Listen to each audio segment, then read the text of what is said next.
구약성경 446쪽 정도 되어집니다. 사무엘상 22장 1절로 2절 말씀 다 핀 줄 믿고 함께 봉독해 올려드립니다. 같이 봉독하지요. 그러므로 다윗이 그곳을 떠나 아둘람 굴로 도망하며 그의 형제와 아버지의 온 집이 듣고 그리로 내려가서 그에게 이르렀고 환난당한 모든 자와 빚진 모든 자와 마음이 원통한 자가 다 그에게 모였고 그는 그들의 우두머리가 되었는데 그와 함께한 자가 400명 가량이었더라. 아멘. 사도 바울의 고백을 보면 고난도 내게 유익이라고 그렇게 고백함을 볼 수가 있습니다. 우리는요 고난이라는 단어만 들어도 진절머리를 내기도 하고요, 그 글자마저 보기도 또 듣기도 싫어할 수 있습니다. 저 같은 경우도 마찬가지예요. 그래서 인생의 시간을 돌이킬 수 있다면 당신은 다시 어릴 때 모습으로 돌아가겠습니까? 그러면 그것을 원하는 사람이 있고 원치 않는 사람이 있는데, 원치 않는 사람 중에 저도 한 사람이 지난 과거에 어릴 때 모습으로 똑같은 환경으로 가라가면 저는 싫어요. 뭐 다른 환경에 어릴 때로 돌아가요. 그냥 나이만 젊을 때로 돌아간다면, 뭐 더 어릴 때로 돌아간다면 그건 모르겠지만 똑같은 환경에 그 시간으로 간다면 저는 원치는 않아요. 왜냐하면 뭐 그렇다고 해서 뭐 큰 환난과 고난과 역경을 경험한 것은 아닌데 그냥 그 시간들에 겪었던 일들이 싫을 뿐입니다. 그래서 고난이란 자체에 대해서 뭐 좋아하는 사람 많지 않겠지요. 고난이란 시간은 모든 걸 다 잃게 만들, 또 그리고 모든 것을 잃는 그런 겪지 말아야 할 헛된 시간들이라고 우리가 생각할 수 있기 때문에 더더욱 그러라 봅니다. 하지만 과연 삶의 여정에서 우리가 고난을 피하여 갈 수 있을까? 피하여 갈 수 있으면 얼마나 좋겠습니까? 우리 지나온 시간도 마찬가지지만 앞으로 살아가는 시간 속에서도 우리 생각지 못하는 고난과 어려움을 만날 수 있습니다. 그런 가운데 과연 우리는 그 고난을 피해가고 그리고 고난의 어떤 그런 것들을 안 만나고 살아갈 수 있을까? 고난을 겪지 않고 살아갈 수가 있다면 얼마나 좋겠어요. 그러나 그렇지 않다 하는 것을 우리가 지난 시간들, 과거의 시간들을 보면 너무나 잘 알 수 있으리라 봅니다. 하나님이 우리를 사랑하시는데 하나님이 사랑하지 않거나 아니면 하나님을 믿지 않거나 하나님과의 무관한 삶을 살아가는 사람들에게 고난은 그렇다 치더라도, 그럼 믿는 우리에게 고난을 왜 주실까? 도대체 고난을 주시는 이유가 뭘까? 좀 믿는 사람에게 평안함의 역사가 있으면 얼마나 좋겠습니까? 자녀를 키우다 보니까 그렇잖아요. 내 자녀가 고난당하는 걸 원치 아니하고, 내 자녀가 고통의 시간 겪는 걸 원치 아니하고, 내 자녀가 힘든 인생의 삶을 살아가는 걸 원치 않고, 그래서 우리 부모 입장에서는 자녀를 가르치려고 하고 그 쇠빠지게 번 돈으로 자녀 학원비 보내고 뭐 자녀를 하여금 가르치려고 하는 몸부림치는 모습을 우리가 갖고 있는 걸 볼 수가 있습니다. 왜 그래요? 나처럼 좀 살지 말기를 원하는, 부모처럼 그런 어려운 환경, 어려운 그런 인생의 시간을, 인생의 그 과정들을 겪지 않게 하려고 하는 부모님들의 마음이라고 저는 생각되어집니다. 그럼에도 불구하고 공부 안 할 때 우리 부모 입장의 자녀들에게 그런 생각을 하잖아요. 이 참 징그럽게 속썩이는 놈들, 그런 마음을 갖게 되잖아요. 에? 그래 뭐 공부해라, 뭐 왜 그러겠어요? 그런 이유는 부모가 겪었던 지난 아픔의 시간들을 겪게 하고 싶지 않은 그런 마음이 있는 것처럼, 그런데 불구하고 왜 하나님은 당신이 가장 사랑하는 우리를 얼마나 사랑하신다고요? 자기 아들도 아끼지 않고 내어줄 만큼 사랑하잖아요. 할렐루야. 별로 감동이 없지요. 뭐 아들 예수 내줬다는데 그래 감동이 별로 없을 거예요. 왜? 너무 많이 들어서. 뭐 칭찬도 많이 들으면 잔소리 같은 생각이 드는 것처럼 너무 많이 들어서.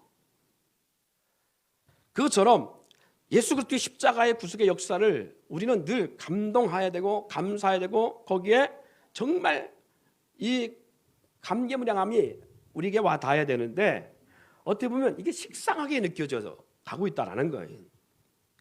그러면 우리는 그 예수님의 그 은혜, 하나님 아버지의 그 사랑을 우리는 과연 흉내를 낼 수 있을까? 누군가를 구원하기 위해서 내 자녀를 대신 죽일 수 있을까?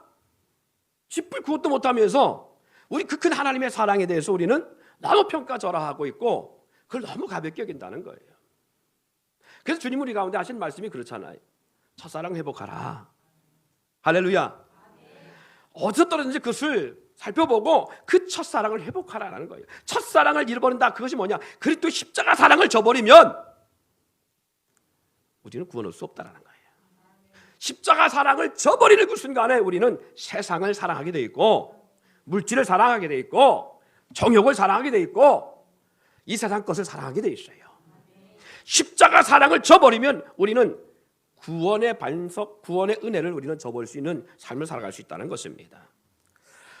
하물며 하나님의 그 놀라운 그 사랑과 은혜 가운데 아들도 아끼지 아니하고 하늘보다도 버리시는 그 은혜와 사랑을 우리 가운데 주시고 우리로 하여금 정말 세상 말로 눈에 넣어도 아프지 않을 만큼 존귀한 인생들인데 우리 육의 부모들은 자녀가 고난당하는 걸 원치 아니해서 그렇게 몸부림치고 있는데 왜 하나님은 하나님의 사랑스러운 자녀들에게 고난을 허락하실까?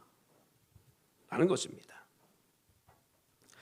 당하고 싶지 않고 맞이하고 싶지 않고 그런 환경을 경험하고 싶지 아니하는 그러한 우리들의 모습과는 달리 왜 하나님은 우리 가운데 고난의 여정의 삶을 허락하실까? 그 첫 번째는 가장 소중한 것이 무엇이? 그 소중한 것을 얻게 하기 위해서 하나님은 우리 가운데 고난이란 과정을 두신다는 겁니다. 여러분 가장 소중한 것이 무엇이겠어요? 가장 소중한 게 뭘까요? 지금 여러분의 가장 소중한 것이 뭐예요? 돈이요? 명예요? 높은 지위요? 가장 소중한 것을 살다 보면 경험하게 되는 것들인데 그게 뭐냐면 바로 사람입니다. 가장 소중한 게 사람이에요. 사람을 얻는 것, 그것은 무엇보다 소중한 거예요. 오늘 다윗의 이 모습을 통해서 보면 다윗이 그곳을 떠나 아둘람 굴로 도망하며 그 형제와 아버지 온 집도 그리로 내려갔고 환난 당하는 모든 자와 여기 나 말씀하고 있지요. 환난 당한 모든 자와 빚진 모든 자와 마음이 원통한 자들 이들이 다 어떤 사람 환경을 갖고 있는 거예요? 다 고난을 겪고 있는 사람들입니다. 어려움을 겪고 있는 사람들입니다. 이런 사람들이 누구를 찾아가고 있다고요? 다윗을 찾아가고 있다고요. 왜? 다윗이 지금 행복한 삶을 살고 있어서요? 아니요. 다윗이 평안한 삶을 살고 있어서 아니요. 자기들처럼 다윗도 지금 뭘 당하고 있다는 거예요? 고난을 당하고 있다는 거예요. 네. 내 삶에 이렇게 고난스럽고 이렇게 힘든데 의지할 곳이 없는데 나와 같이 아니 나보다 더 어려운 환경 속에 처해서 버티고 있는 사람이 있다는 거죠. 이게 누구냐? 사울의 눈을 피해 도망하고 있는 다윗이라는 거예요. 다윗은 그의 고난을 우리는 다 접수할 수 없을 만큼 엄청난 고난을 경험한 사람 중에 한 사람입니다. 그 고난을 통해서 다윗이 얻은 게 있어요. 그게 뭐냐? 친구를 얻었습니다. 어떤 친구? 목숨을 대신할 만한 친구. 다윗을 위해서 자신의 목숨을 대신할 만한 친구를 얻었어요. 신뢰할 만한 사람. 우리 인생에 그런 친구 얻고 살아갑니까? 저는 뭐 많은 인생을 살아본 건 아닙니다. 이제 겨우 반백년이라고 하는 시간을 겪고 있으니까. 그런데 불구하고요. 예전에 몰랐던 것, 친구가 그렇게 소중하다는 걸 몰랐어요. 그런데 예수 안에 있던 밖에 있던 뭐 있던 간에 어쨌든 간에 친구처럼 소중한 존재는 없어요. 그런데 어릴 때 그냥 막 노는 그런 친구 말고요. 그냥 내가 좋아서 놀고 있는 친구들 말고 양아치 같은 친구들 말고 다윗처럼 자기의 목숨을 친구를 내줄 만큼 그렇게 상대방을 위해 몸부림치는 그런 친구예요. 있습니까? 그것은 그냥 얻어지지 않습니다. 그래서 진정한 친구는 언제 알아볼 수 있다고요? 그래요. 내가 어려운 일 겪을 때 알아볼 수 있다고요. 내가 있을 때 친구는 진정한 친구인지 몰라요. 내가 누군가에 사주면서 뭘 사주고 선물을 주면서 친구인 친구는요, 친구가 아닐 수 있어요. 그런데 내가 기댈 수 있을 만한 그런 상황 속에, 아니 정말 내가 내 환경 형편이 어려워서 아무것도 할 수 없을 때 나를 저버리지 않는 사람, 그런 사람들이 있냐고요. 우리 주님은 우리에게 친구라고 말씀하셨습니다. 할렐루야. 다윗과 요나단이 바로 그런 모습인 것 같아요. 요나단은 너무 신기한 모순된 모습인데, 다윗을 못마땅하고 다윗을 죽이려고 그렇게 했던, 원수 삼았던 사울의 아들이잖아요. 이 사울의 아들인 요나단은 아버지 편이 아니라 다윗 편이 됐습니다. 고난 속에 진정한 사람, 진정한 친구가 누구인가를 요나단도 알았고 다윗도 알았어요. 그래서 자기 아버지가 다윗을 죽이려고 할 때 항상 다윗 편을 썼고 다윗을 변론해줬고, 그리고 다윗을 죽이고자 계획할 때 그것을 미리 알려줘 다윗의 목숨을 부지하게 했던 사람이 바로 요나단입니다. 그걸 어떻게 믿을 수가 있어요? 나와 원수된, 나를 죽이려고 하는 그분의 자녀인데 그걸 어떻게 믿어요? 이런 상황 속에 친구가 된 사람이 바로 요나단이에요.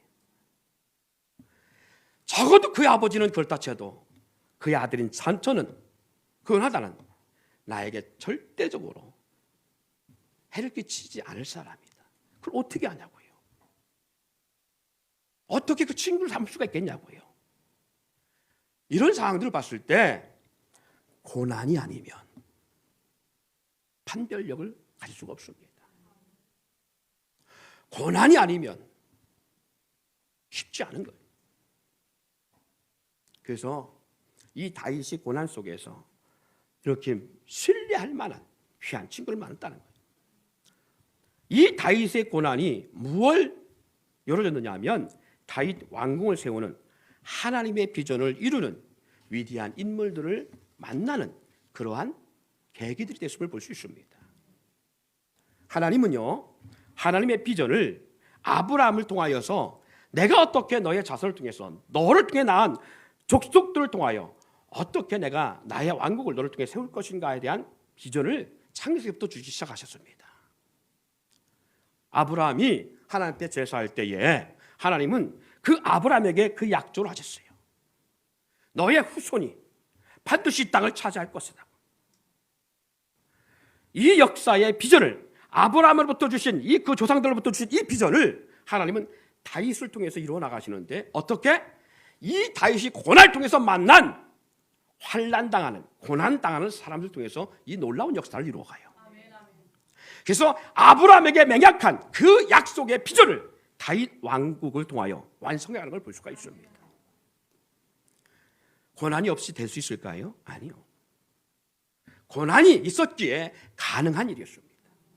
오늘 본문에서 우리가 알 수 있는 것처럼 400명가량 되는, 후에 나중에 600명까지 되어집니다. 어려움, 환난, 고난, 그리고 애통하는 이런 모든 자들이 다윗을 찾아오게 되고 다윗의 공동체 속에 함께하면서 이신전심 같이 아파하고 같이 울고 같이 힘들어하고 같이 기뻐하고 그러한 모습을 갖게 되는 걸 볼 수 있어요. 아파본 사람만이 그 아픔을 알 수 있잖아요.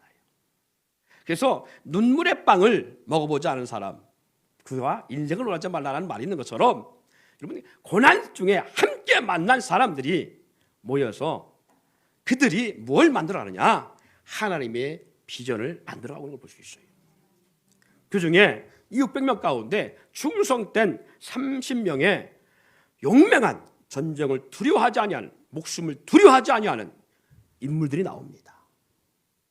다윗이 그의 사망 마녀 후에 그의 마지막 말로에서 다윗의 그 용맹한 용사들을 적어놓은 걸 보면 그렇게 나와 있어요. 그들은 나를 위해 목숨을 내셨다. 죽음을 두려워하지 아니야. 다윗 왕 할 사람을 위하여, 그리고 다윗 왕궁을 위하여 그들은 적지에 나가 싸울 때 한 사람의 수천 명을 물칠 뿐만 아니라 다윗의 말 한마디도 그냥 저버리지 아니하고 그 말 한마디를 소원을 이뤄주기 위해서 자기의 목숨을 내놓고 적지에 쳐들어가는 그런 역사들을 볼 때에, 그런 기록들을 볼 때에 얼마나 다윗과 끈끈한 관계였는가라는 사실을 우리는 알 수 있습니다. 이 모든 사람들이 언제 알게 된 사람들이냐면 다윗과 함께 도망하고 고난당하고 어려운 환경을 걸 때 만난 사람들입니다. 부모, 형제, 환난당하는 자들, 원통함을 입은 자들, 빚진 자들, 다윗에게 은혜 입은 자들이 후에 다윗에게 충성된 동역자가 된 것을 볼 수 있습니다. 이런 사람들의 마음을 얻는 일은요, 절대 권력이나 물질로 얻을 수 있는 건 아니에요. 목숨을 대신할 수 있다는 거요, 그 돈으로 가능한 것 같습니까? 아니잖아요. 다윗에게 고난이 없었다면 이런 충성된 용맹한 군사들과 용맹한 지체들과 용맹한 공동체의 식구들을 얻을 수 없다는 거예요. 언젠가 반기문 전 사무총장이 이런 명언을 했습니다. 세상에서 최고의 가치는 사람을 얻는 일이다. 유엔 사무총장이 될 수 있었던 이유가 바로 거기 있었다고 말을 합니다. 다윗의 행적 속에는 곳곳에 많은 인물들이 소개됩니다. 그만큼 훌륭한 인물들이 많이 나오는 이유가 바로 무엇이느냐? 다윗이 고난 중에 만난 생사고락을 같이 한 사람들이기 때문에 가능했다는 사실이에요. 사무엘상 3장에는요, 유다의 모든 장로들과 지역의 대표들이 소개되는 그런 과정이 나오는데, 그 과정들을 보면 그가 왕이 됐을 때 헤브론에서나 아니면 예루살렘에서 그가 왕권을 가지고 행사할 때 만난 자들이 아니라 그가 고난 중에 만났던, 어려웠을 때에 만났던 사람들이 후에 그가 유다의 왕이 되어서 유다 지역을 통치할 때에 그들의 전적인 비호와 협력을 얻게 되는데, 그들이 바로 누구냐? 다윗이 도망할 때 만났던 사람들이에요. 후에 7년을 유다에서 헤브론에서 왕정을 펼치고 있다가 예루살렘까지 이제 전 이스라엘을 통치하는 왕으로서 33년을 살아가는데요, 이때도 마찬가지입니다. 하나님이 다윗으로 하여금 왜 그토록 오랜 세월 도망자를 세웠을까? 그의 왕권을 든든히 하고 이스라엘 공동체를 굳세게 하기 위해서 하나님은 이 다윗에게 이 고난의 길을 허락했다는 것입니다. 여러분, 그러면 한번 바꿔 생각해 보세요. 한번 우리 입장에서 한번 돌아보자고요. 하나님, 우리 가정을 왜 이렇게 고난스럽게 할까? 왜 현재 이 나라, 이 민족이 이렇게 고난스러울까? 나라, 민족을 다 떠나서 그냥 나와 내 가정만 본다면 왜 고난을 주신다고요?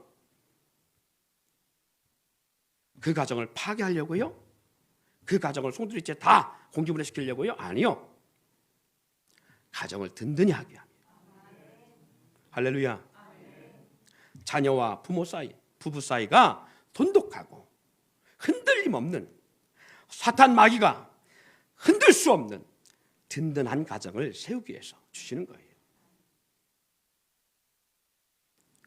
이 공동체가 그렇게 될 때에 그 공동체가 승리하는 공동체가 될 수 있습니다. 오늘 교회도 마찬가지. 우리 대전 백석교회를 통해서 하나님이 우리 가운데 왜 고난의 환경을 주실까라고 할 때에 우리 공동체를 든든히 세우기 위해서, 흔들림 없는 공동체, 무너질 수 없는 공동체. 그래서 하나님은 너희 가운데 행하시는 일은 하나님이시니 자기의 깊은 뜻 가운데 우리 가운데 소원을 두고 행하시는데 서로 원망과 시비가 없어 말씀하십니다. 우리 가운데 주님이 원하시는 것이 어떤 공동체? 흔들림 없는 다윗 공동체와 같은 그런 공동체를 세우고자 하십니다. 그 안에 있음을 잊지 않기를 바랍니다. 잘 살고 염려 없고 걱정 없이 살아가면요, 그 가정이 평화로운 것 같고 잘 돼가는 것 같은데 어느 순간에 뒤를 돌아보면 다 각자 제각기입니다. 다 각자 제각기고 자녀는 부모에만 모르고요. 남편은 아내만 모르고요. 아내는 남편에만 모르고요. 부모는 자녀에. 자, 나는 우리 가정은 자신 있게 할 수 있다. 우리 어머니, 아빠, 그리고 자녀들 또 이 서로 마음을 공존하고 잘한다 하시는 그런 가정이 있으면 한번 해보세요.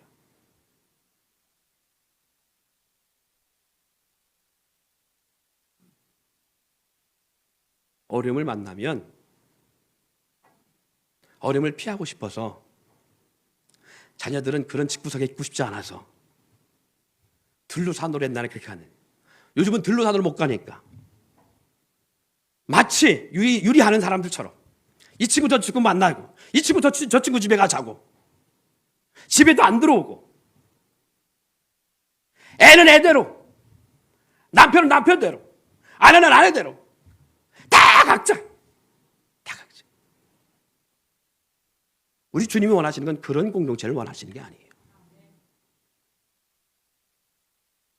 가정이 누구도 들 수 없는 쫀쫀한 가정 되게 하시려고 하나님은 환난을 통해서 서로 위로하고 서로 돕고 서로 원망과 비방하는 것이 아니라 서로 격려하고 서로 공급하고 있어요. 우리 자녀들을 한번 생각해 보세요. 아버지들이 밖에 나가서 얼마나 힘든 시간들을 보내는지, 더구나 이 코로나 때문에 일도 쉽지 아니하고 뭘 해도 제대로 되지 않는 이 시점에서 얼마나 힘든 시간들을 보내는지 자녀들 아빠에 대한 생각해 본 적 있나요? 한번 생각해 보자고요. 늦게 들어오시는 아버지 집에서 맞아본 적 있어요? 따뜻한 세숫대에다가 물 한 바가지 떠가지고 와서 아버지 발을 한번 닦아보신 적 있나요? 왜 못합니까? 아버지도 남자고 아버지도 사람이고 그 마음속에, 죄송합니다, 연세 많으신 분들 앞에서, 제가 올해 44인데요 제 마음은 20대랍니다. 뭔 뜻인 줄 아시죠? 제 마음은 20대예요. 아직도 어린 느낌이 제 마음속에 있어요. 그 말인즉 아버지도 사람이고 아버지도 한 인간이고 아버지도 어린아이 같은 마음이 있어요. 두려움이 있고요, 염려가 있고요, 근심이 있고요, 아픔이 있어요. 감성이 있다고요. 그 아버지의 발을 한번 닦아본 적이 있냐고요. 그때 아버지의 마음이 어떻겠어요? 집에 와도 아무것도 없어요. 반겨주는 사람 없어. 하나 있네, 반겨주는 거. 개새끼. 죄송합니다. 강아지는 반겨줘요.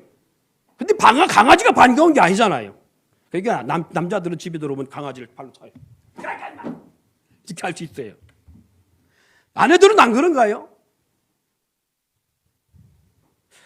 우리 남편들 되신 분들, 아내의 손을 언제 잡아본 적 있나요? 거칠어진 손마디가 노래가 있는 것처럼 언제 잡아봤어요? 사실 서로 살면서 미안한 게 어디 있어요. 서로 힘들게 살아왔는데 그런데 불구하고 미안해 여보, 나 때문에 고생 많지, 이 말 한마디 해본 적 있냐고요. 서로 원수 아닌 원수가 돼서 저 인간 만나서 내가 이 고생을 당하고 있다고요? 그런 말을 하시는 분에게는 성경에 딱 맞는 말씀이 있어요. 참새 2마리도 하나님이 허락지 않으면 떨어지냐 아니한다 있습니다. 할렐루야. 저 인간 누가 만나겠다는 거예요? 하나님 만나겠다는 거잖아요. 할렐루야. 그러면 하나님 주신 선물이고 하나님의 주신 짝인데 그것은 곧 불평과 원망과 비소는 하나님을 향한 것일 수 있다는 사실입니다. 할렐루야. 그래서 부부간에 이 고난과 환난을 통해서 뭘 해야 되느냐 하면 서로 비방하고 원망하고 이놈의 집구석 내가 들어오고 싶지 않은 이유가 여기 있어가 아니라 이 어려운 환을 통해서 서로 의지되고 힘이 되라고. 여러분, 하나님의 비전을 다윗을 통해 이룰 때 이 모인 사람들이 서로 원망하고 비방하고 이 공동체에 모여서 내가 힘들어 고난당해서 이 공동체에 왔는데 이 공동체가 나를 이렇게 한다고 왜? 라고 생각하면서 서로 비방하고 원망했다면 하나님의 비전을 이뤄낼 수 있을까요? 아니요. 절대 못 이룹니다. 이스라엘은 왕국, 하나님이 그렇게 꿈꾸시는 거룩한 공동체의 왕국을 만들 수 있을까요? 불가능합니다. 왜? 모세가 이스라엘 백성 60만을 광야길로 갈 때에 애굽에서 나온 사람들이 거반 죽은 줄 아십니까? 여호수아 칼렙에 딱 죽는 역사가 왜 일어난 줄 아십니까? 환난과 곤고한 이 광야길에서 저들이 연합하기보다 서로 원망과 불평을 자아냈기 때문에 그렇습니다. 서로 비방하며 편을 나눴기 때문에 그렇습니다. 언제 저들이 가나안 땅에 들어가 승리한 역사가 일어납니까? 이 비방과 원망과 서로 간에 대적적인 그런 마음이 아니라 40년 과거 가운데 다 죽고 새로 태어난 자들과 함께 연합해서 같은 마음, 같은 뜻, 같은 비전을 가지고 나갔던 공동체가 되실 때에 비로소 요단강을 건널 수 있는 능력과 여리고성을 무너뜨리는 능력의 역사를 하나님 허락하셨고 가나안 땅의 모든 족속들을 물리치는 능력이 그 공동체에 나왔다는 사실을 볼 수가 있습니다. 내 가정이 무너지는 것은 언제 무너지느냐? 연합이 깨지면 무너집니다. 내 가정이 회복되는 언제 회복되느냐? 연합할 때 회복되어집니다. 자녀가 부모의 마음 알고 부모가 자녀를 믿음 안에서 다스릴 때에 서로 공동체가 하나 될 때에 할렐루야. 그럴 때 하나님은 그 가정을 통해서 놀라운 역사를 이루셔요. 이 환난이 빨리 가기를 원하고 이 곤고한 날이 빨리 회복되기를 원한다면 연합하지 않으면 안 됩니다. 연합만이 여러분의 가정이 회복되는 역사가 나타나요. 형통이라는 단어가 그때 나옵니다. 형통이라는 단어가 하나님과 나 사이가 회복되어지고 나와 너 사이라고 하는 공동체가 회복되어질 때에 그때 형통이라는 단어가 나오기 시작합니다. 그런데 언제 불통이라는 단어가 나오기 시작하느냐? 하나님과 나 사이가 깨어지고 너와 나라는 공동체가 깨어질 때 그때부터는 불통과 함께 환난이 옵니다. 그래서 성경은 이렇게 주님 말씀하십니다. 두세 사람이 내 이름으로 모인 곳에 내가 그들 가운데 함께하는 땅에서 매면 하늘에 매일 것이고 땅에서 풀면 하늘에서 풀리리니 할렐루야. 사랑할 수 있기를 소망합니다. 서로 귀히 여기고 그 궁휼히 여길 수 있는 역사 있기를 소망합니다. 우리 대전 백석교회 공동체도 동일합니다. 가정이 하나가 되어져야 교회도 하나가 될 수 있습니다. 이 연합의 역사가 이룰 때 우리 교회가 하나님이 이 마지막 때에 하나님의 비전을 이룰 공동체로 세워주신다는 사실을 잊지 않기를 바랍니다. 왜 환난과 고난을 주신다고요? 연합하게 하기 위해서.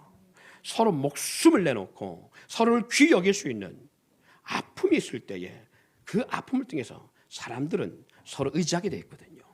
고난을 통해 서로 의지하게 돼 있거든요.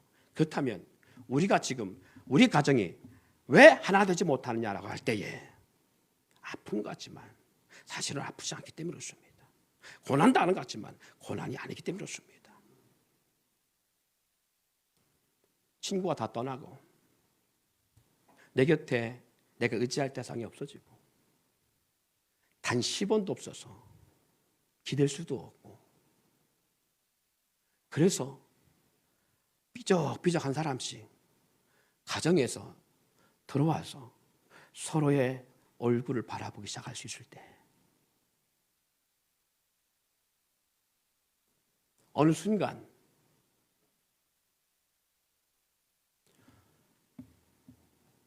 남편 때문에 우리 가정이 지금까지 버틸 수 있었구나. 아내 때문에 우리 가정이 지금까지 존속할 수 있었구나. 우리 엄마 아빠가 우리를 위해서 지금까지 이 끈을 놓지 않고 있었구나.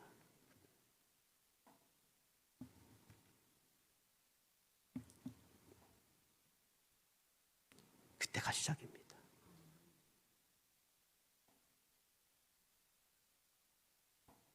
하나님이 하십니다.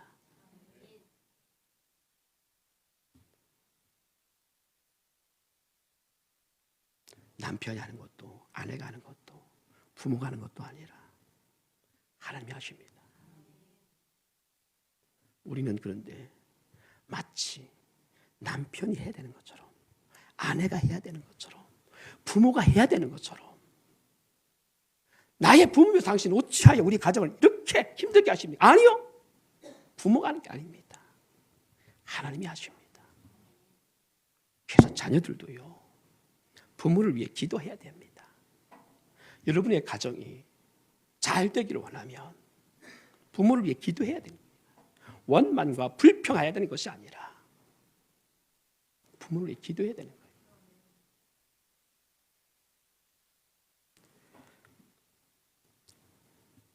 두 번째는 성도의 고난은 상급과 하나님의 나라를 이루며 하나님은 우리로 하여금 알곡을 고르기 위해서 이 고난의 역사를 주십니다.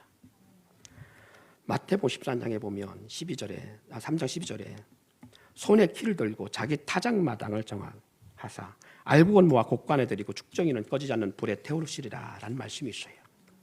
손에 키를 들고 자기 타작마당을 정하사, 이 말씀이 뭐냐? 도리깨질을 말합니다. 지금은 그거 보기 쉽지 않습니다. 그런데 옛날에 시골에서 보리를 수확하던 벼를 수확하게 되면 도리깨질을 합니다. 그쪽으로 발전해서 이제는 탈곡기가 하지요. 지금은 여러 가지 기계들이 많이 있으니까 옛날에 그렇게 했어요.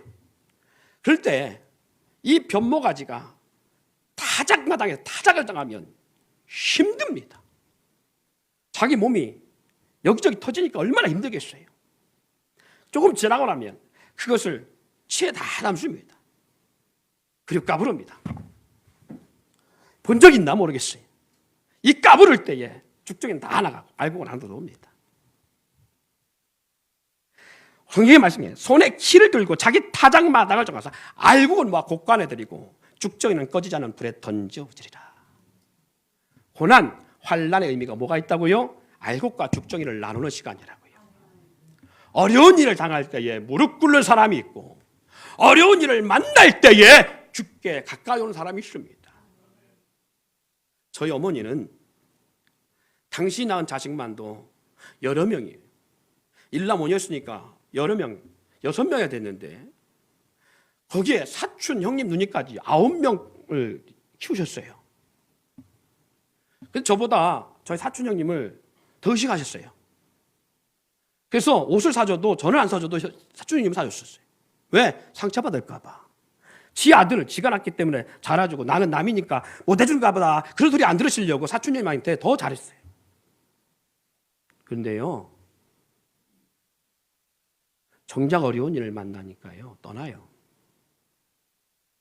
그래서 그때 어머니 그런 말씀 하시더라고요. 내가 난 자식은 때려도 들어오는데 남의 자식은 때리면 도망간다고요. 여러분, 이 말이 무슨 의미냐? 하나님의 자녀는, 알곡과 같이 하나님을 사랑하는 하나님의 자녀는요, 환난을 만나면 하나님 품에 겨들어옵니다. 그리고 하나님 앞에 무릎 꿇습니다. 그런데 하나님의 자녀가 아닌 사람은 오늘 예배 생활 잘하고 뭔가 열심히 하는 것 같은데 환난을 당하면 떠납니다. 하나님이 고난을 주잖아요. 떠납니다. 그래서 내 삶이 어려운데 밖으로 도는 사람이 있고, 내 삶이 어려울 때 주께와 무릎 꿇는 사람이 있고, 내 삶이 어려울 때 교회를 더 사랑하는 사람이 있고, 내 삶이 어려울 때 세상을 더 사랑하는 사람이 있어요. 목회자 입장에서는 다 하나님의 자녀로 하나님 품에 들어오기를 원해도 하나님은 지금 말씀한 것처럼 알곡과 죽정이를 골라내신다고요. 저는 여러분 가운데 하나님의 자녀가 있음을 인정합니다. 여러분들이 바로 하나님이 사랑하심으로, 아니 또 하나님을 사랑함으로 말미암아 하나님의 사랑을 간절히 던지는 자가 되어 힘들 때, 어려울 때일수록 하나님을 더 붙잡을 수 있는, 하나님 품에 기어들어올 수 있는 알곡 같은 인생이 되기를 소망합니다. 하나님은 충성된 사람 세우시려고 권한을 주신다고 했어요. 너는 장차 받을 고난을 두려워하지 말라. 볼지어다 마귀가 장차 너희 가운데서 몇 사람을 옥에 던져 시험을 받게 하리니 너희가 10일 동안 환난을 받으리라. 내가 죽도록 충성하라. 그리하면 내가 생명의 면류관을 내게 주리라. 할렐루야. 죽도록 충성한다는 게 뭐예요? 하나님을 위해서 죽을 가운데 있는 사람들. 그것은 하나님을 위해 죽을 가운데 있는 사람들은 사역을 잘하는 사람들이 그런 사람들은 아닙니다. 어떤 사람이 하나님을 사랑하는 사람이 할 수 있어요. 언젠가 우리 남자 집사님 한 분이 그런 얘기를 해요. 주부습진이 걸렸어요. 요즘은 주부습진 안 걸릴 거예요, 그죠? 주부습진이 걸렸어요. 왜? 설거지를 하도 많이 해서. 저도 옛날에 그 병을 봤어요. 근데 요즘 제가 설거지를 안 하고 있더라고. 그래서 제가 설거지하라는 말을 안 해요. 제가 안 하고 있으니까. 집에 가서 집안 일들을 돕고 하는 것. 안 할 수도 있고 할 수도 있어요. 근데 어쨌든 간에 사랑하면 하게 돼 있어요. 자녀도 부모가 부모를 사랑하잖아요. 나이가 적고 많고를 떠나서 부모 곁에 있는 걸 좋아해요. 그런데 부모에 대한 사랑이 없으면 부모 곁에 있는 걸 원치 않습니다. 부모 곁에 오는 것 자체가 싫지요. 그래서 사랑하느냐 사랑하지 않느냐 뭘 볼 수 있다? 곁에 있느냐 없느냐 보면 알 수 있어요. 우리 지민이 엄마 사랑하지? 그러니까 곁에 있는 거 보니까 사랑하는 것 같아. 집에 가서 항상 곁에 있지?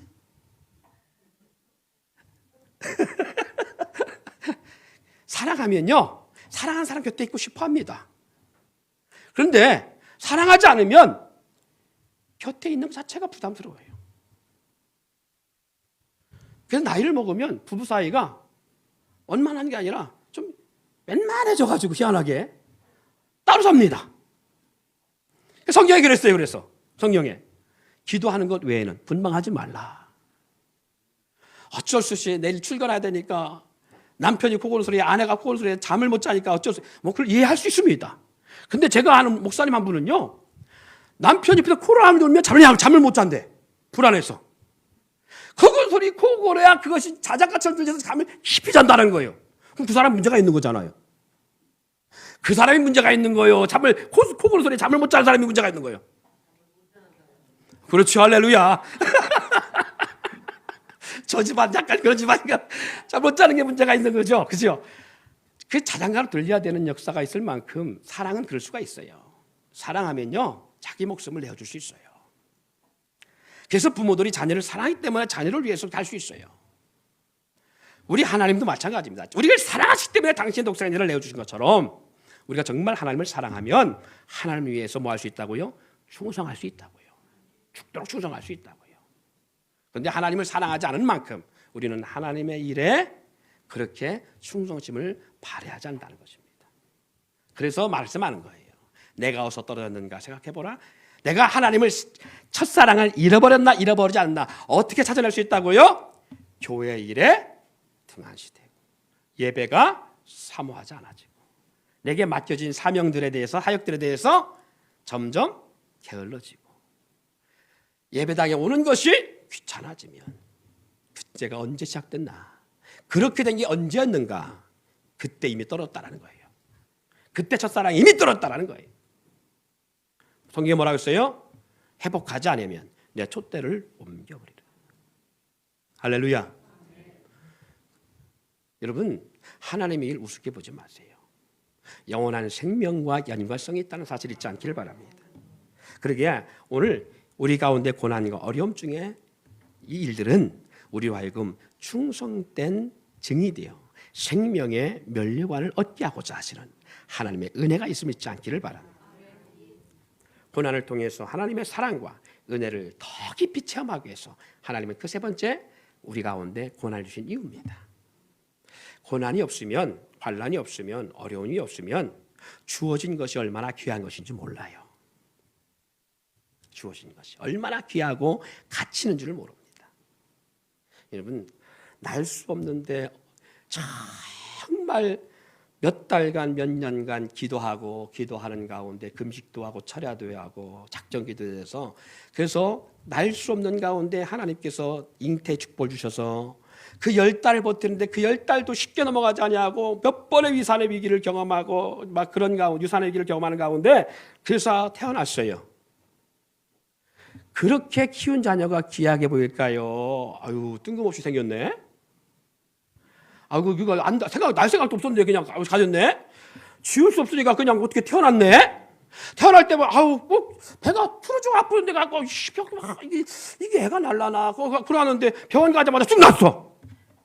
막 어떤 사람 막 며칠씩 고생하거든요. 그런데 가자마자 쑥 났어. 그러는데 잘 자라. 무병장수잖아. 잘 자라. 그 자녀가 더 귀할까요?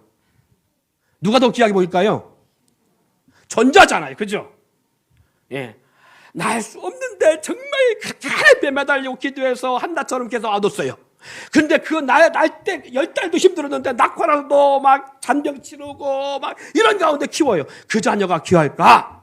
그냥 생각 없이 나왔고 키운 자녀가 귀할까? 여러분, 계속 고난이 주는 역사가 뭐냐? 귀함이에요. 여러분, 지금은 하나도 귀하게 여기지 않아요. 안 느껴지는 것들이요. 그 일에 대한 고난을 경험했어요. 얼마나 귀한지 모릅니다. 직장이요? 얼마나 귀한지 모릅니다. 이 코로나 때문에 직장 팍팍 일어나고 있는데 정말 어떤 사람은 코로나 오기 전에 직장이 있던 사람이 코로나 때문에 없는 사람도 있고요. 어떤 사람은 코로나 오기 전까지는 직장이 없어서 이렇게 했는데 코로나 때문에 직장을 만났어요. 그래서 그런 사람 누가 더 그 직장이 귀하겠냐고. 달라요. 가치가 달라요. 가치가. 아무 문제 없이 잘한 사람들은 가정의 귀함을 모를 수가 있어요. 그런데 가정이란 자체가 환난처럼 다가왔던 사람들은 가정이란 것이 얼마나 귀한 것인지 알 수가 있습니다. 여러분, 이 코로나라는 고난이 여러분 각자에게 내게 주어진 환경이 얼마나 귀한 것인지를 알고 깨닫는 역사가 있기를 바라고요. 내가 다닐 수 있는 직장이 있는 게 얼마나 귀한 것인지 그 은혜를 깨닫고 내가 오늘 살아갈 수 있다는 게 얼마나 귀한 것인지 사람 만나 코로나 양성 반응이 일어나고 어제 그저께 그런 뉴스 나오더라고요. 코로나 양성 반응이 나와가지고요 격리시키는데 이거 무슨 영화 시나리오도 아니고요 뉴스에 나오는데 5시간 남겨놓고 격리 5시간 끝나는 시간 5시간 남겨놓고 탈출했어요. 얼마나 힘들었으면 그랬을까 싶었어요. 근데 더 기가 막힌 거 그 다음 아나운서의 대사였어요. 땅을 파고 나왔대요. 문이 담겨 있으니까 못 나오니까 지키고 있으니까 문이 열리면 대번 이게 뜨는가 봐요.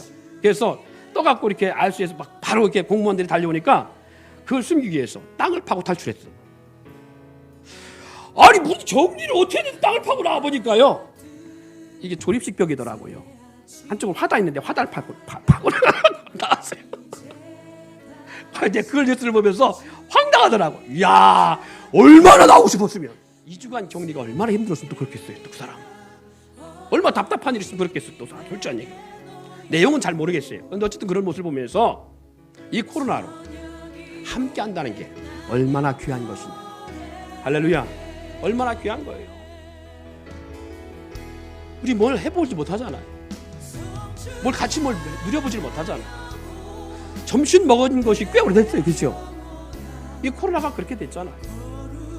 그래서 점심 먹을 때 안 먹게 가지 마세요. 앞으로 점심 먹는 기회가 주어지면 같이 먹읍시다.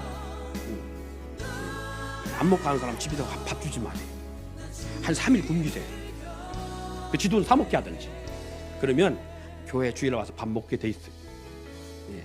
그런 어떠한 하나님이 왜 이 환난을 줬을까 할 때 믿음의 사람들에게 견고한진을 만들 수 있는 그리고 이 고난을 통해서 하나님의 은혜와 사랑을 깨닫고 귀하게 감사함으로 우리가 살아가길 원함으로 하나님의 그 모습이 우리 안에 있지 않기를 바랍니다. 그래서 이 고난과 환난을 경험했던 욥은 이렇게 표현했습니다. 귀로만 듣던 하나님 이제 내가 눈으로 묵도하나이다. 야곱은 하나님이 주신 고난과 환난을 경험하면서 후에 야곱은 이렇게 고백합니다. 내 나이 130이나 험악한 세월을 살아왔나이다. 하나님의 은혜, 하나님의 역사를 기다려 그 나이에 애굽의 왕을 축복할 수 있습니다. 그 절에 환란이 없습니다. 고난이 없었다면, 그렇게 하나님을 경험하지 못했다면 불가능한 것입니다. 여러분, 하나님에 대한 자신이 없습니다. 하나님이 그 자신감 주신다. 하나님에 대한 자신감 주신다. 여러분과 함께한 하나님, 이런 하나님의 역사를 알게 하십니다. 때로는 고난도 주신답니다. 우리 함께 기도하시죠.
기도하지 않으면은 네. 사업을 망하게 해주십시오. 아, 그렇게 기도를 하세요? 네. 내가 하나님 말에 순종하지 않으면 내 사업을 망하게 해주세요. 해주십시오. 사실 그 무시무시한 그렇기 때문에 기도할 수밖에 없습니다. 그렇기 때문에 그렇게 이 기도 생각 안 하면은 내가 그 좁은 길을 못 가니까. 나는 축복받는 길을 알고 있으니까 하나님이 어떤 사람한테 축복 준지 알기 때문에 내가 일부러 내 코를 끼는 거죠. 하나님한테. 하나님, 내가 혹시 당신의 뜻대로 얻거나 하면 나는 힘들게 하십니다.